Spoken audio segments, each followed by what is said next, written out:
Welcome back, MTG Joe here. Today we are going to be going over the deck lists that the pros, the 32 contestants playing in the Arena Championship 2 brought for the historic metagame. So these were just released after the first round. So this format is a mixed format. It is both historic best of 3, which we'll look at some deck lists, as well as draft. And first place winner wins $30,000. This was the championship that you could qualify through by winning the monthly qualifier tournaments. So this is historic best of 3, and this is for kind of the first competitive historic game, like tournament, especially to the scale that we've had in some time.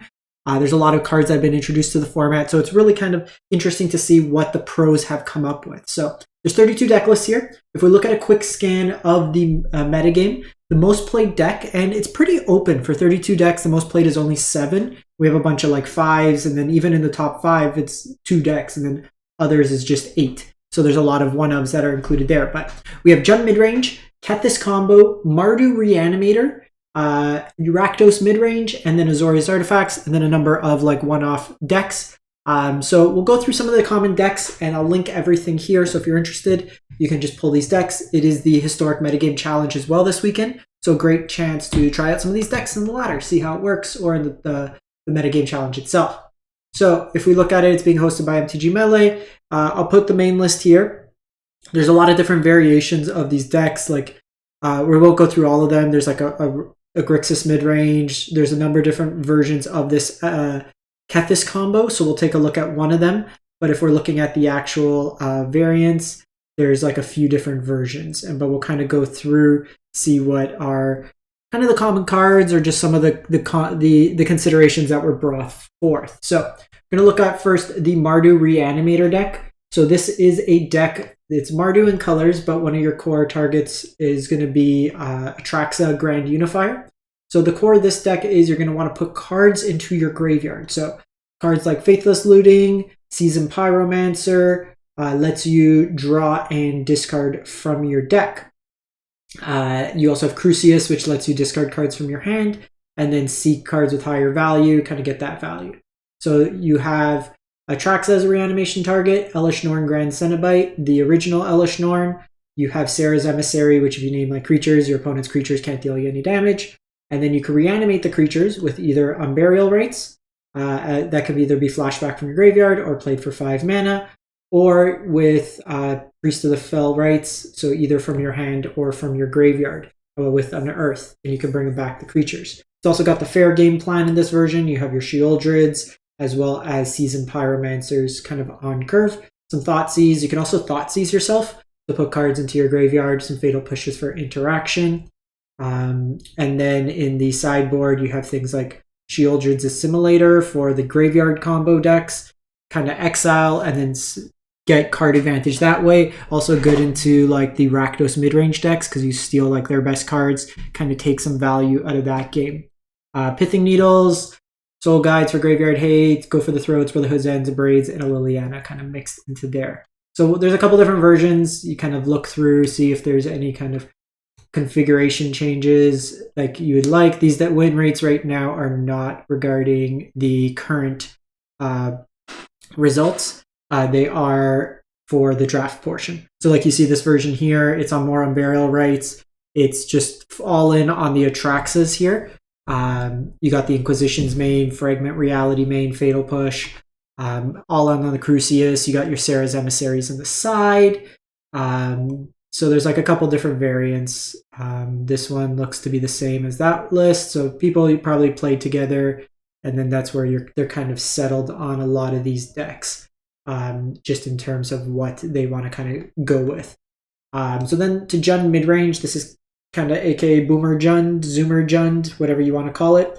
And it's kind of built around 2 cards. So you have Crucius, which we mentioned. This is arguably the best card in the format. Just provides tons of value, never-ending kind of card advantage.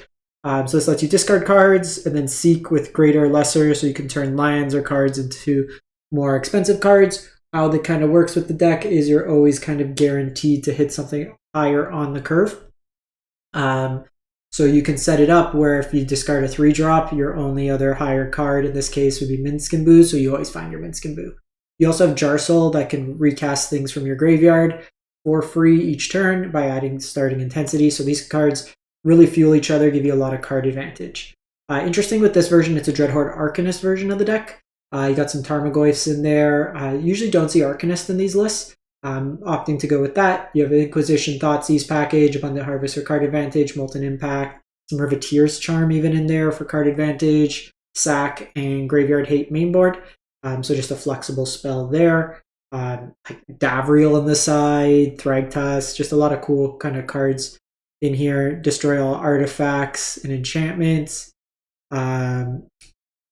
And so it's just kind of, so each player who controls an artifact or enchantment creates a 2/2 bear token and destroy all artifacts and enchantments. So good against the artifact decks, kind of like that.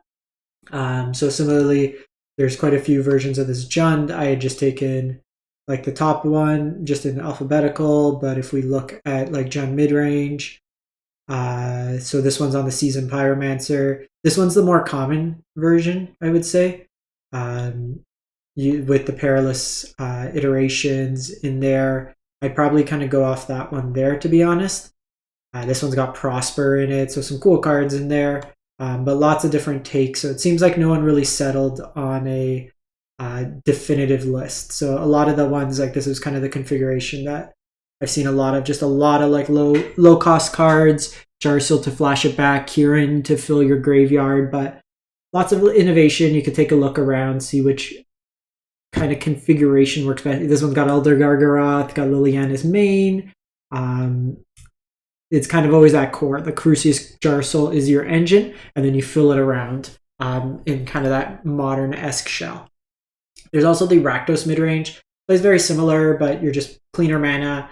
Not using the Jarsil, so you have like your Bone Crushers, your Bloodtithe Harvesters kind of mixed into there, Reflection of Kikis, Thoughtseize, Inquisition, Invoke Despair in this particular version, kind of cleaned in. So if you have a lot of the cards, if you're looking to port over a standard or Explorer deck, this one's got a lot of the overlapping cards if you want to play in the historic event, but give you kind of a look in that respect. So we're going to look at Kethis combo next. So again, this is a deck that's got a lot of different variations between them, but the core of the deck is you want to self-mill yourself, and then with Kethis, you can basically recast stuff from your graveyard, in addition with Emery. And what you're trying to do is basically, with Mox Ambers, just keep casting Mox Ambers to generate mana. With the Jace Perfected Mind, you're able to basically keep milling yourself 15 cards at a time upwards to fill your graveyard to let you get enough mana, so that you basically get to the point where you can cast Jace like 3 times and mill 45 cards at your opponent. If you have to do it an additional time, you just mill them out like that. So Jace enables and then also forces your opponent to get milled out. You also have the win con of Jace, Wielder of Mystery, to just draw when you have no cards in your library. And then just a smattering of different cards in the sideboard that we see here. There's a lot of different kind of variations. Notably, the Grizzly Salvage is something included here. You have your Chromatic Star package with Emery to kind of get some value. So this particular version is not on... I forget its name, what's his name? Kinnan. So some of them will be on Kinnan, some will be on Lazav. There's a whole bunch of different variations to this.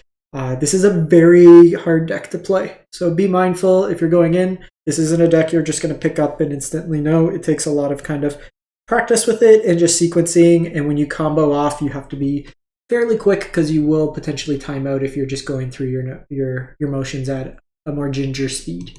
There's a bunch of one-off decks, but we see like Is-It Wizards showing up here, so kind of cool adaptation here where we see Cillian, the Merfolk, just to draw you some cards here, Harder to Kill, some Brazen Borers, full Expressive Iteration Mentor's Guidance package with Reckless Rage mixed in here, so not necessarily on the haste package, but a little bit more interactive here, looking for more card advantage in the package itself as well.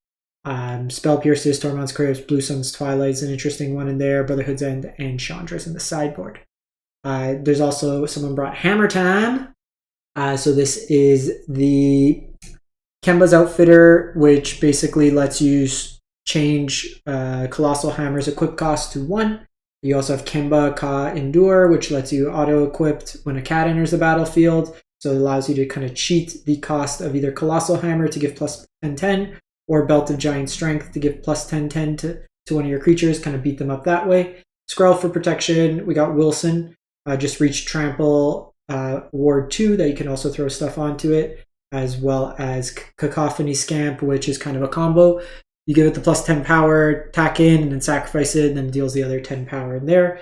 This version's also on Thuds to throw your creature at your opponent too. So just kind of a cool list all around. Naya Mana Base, Luris Companion with it mixed in, and then just like some hate cards mixed into there. So I'm gonna wrap this up. Like, there's a lot of deck lists here. Just want to get that out there. You can take a look. We got the metagame breakdown on the right-hand side here. There's an Esper Tainted Pack deck, Azorius Artifacts, Goblins, Mono White Auras. There's a bunch of decks here. You can check them out, see what draws the most attention to you, and good luck if you're playing in the metagame challenge. Catch you next time.